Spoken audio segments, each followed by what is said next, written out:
नमस्कार, मी मुरलीधर शामराव बोलतोय, राहणार कोल्हापूर. वीर जवान हे एक पत्र सादर करतो.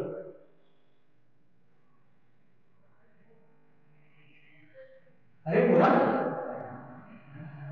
कुठे गेला? कुठे? सैन्यात भरती व्हायला? अरे बोला, तू सैन्यात भरती होण्याकडे झाला आणि मी मागताना काय करायचं?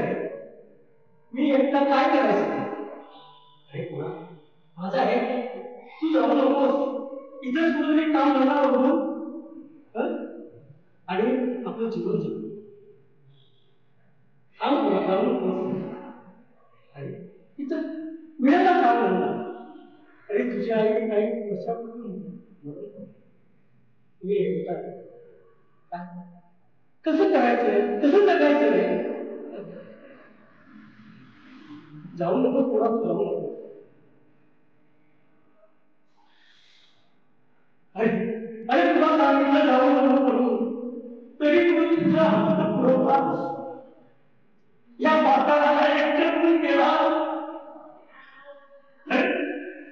कसं जगायचं रे? कसं जगायचं सांग? माझी कामं होती, मी कुठले काम करायचे?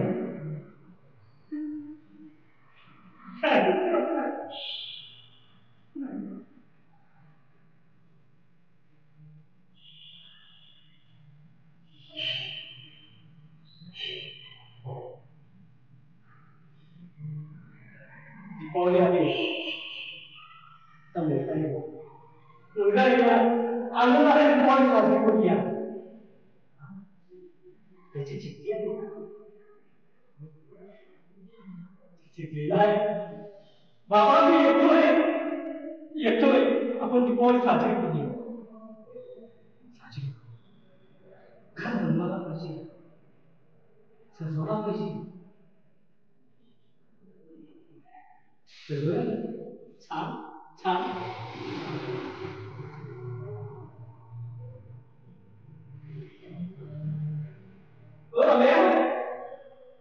माझा मुलगा दिसला?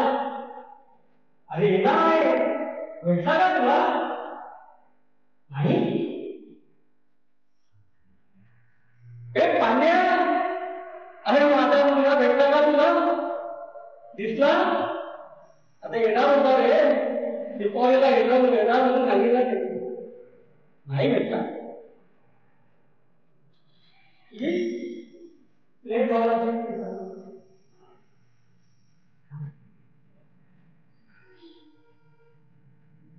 भारत आणि पाकिस्तानचं युद्ध,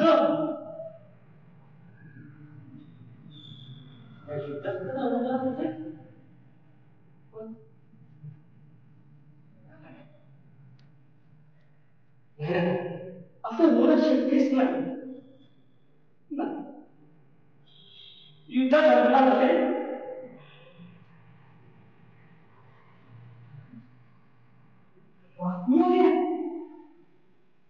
कसली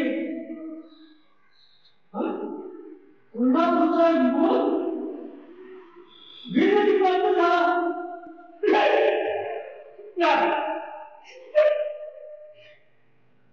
अख्खा पूर्ण नाही, आपला अभिषेक तो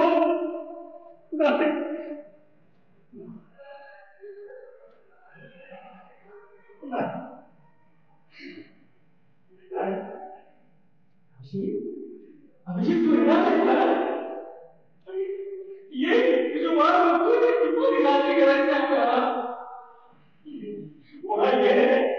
तुझी वाढ बघतोय, तुझं लग्न करायचं आहे, एखादी 2 हात ठेवायचं आहे, लग्न बघायचं आहे मला.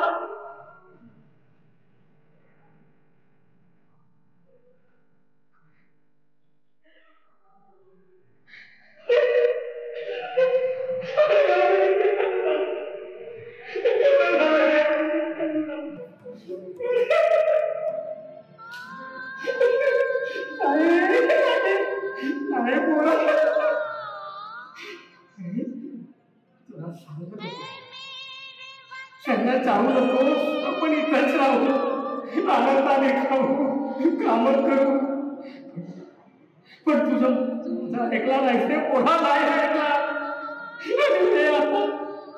देशासाठी लढण्याची तुझी इच्छा होती, तुझं स्वप्न होतं, तू स्वप्न साकार केलास. पण मी कसं जगायचं रे? मी कसं जगायचं? कुणासाठी जगायचं?